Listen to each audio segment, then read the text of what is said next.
In this video I'm going to show you how you can easily add video on YouTube.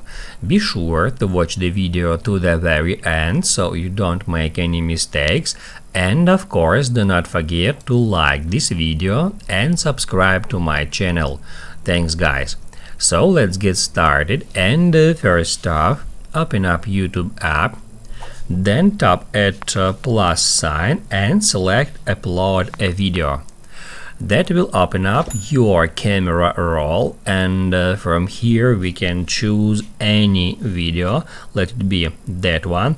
To select a video, just tap on it, then tap at next, and then we can add a title for that video.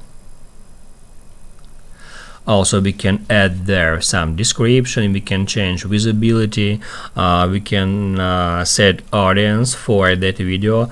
Let's say we can mark this video as not made for kids, or yes, it is made for kids, in this way. Also, on this page we can add location, add this video to some playlists, and once we've done with that, to upload a video, just tap at upload button. That's how you can easily add video on YouTube.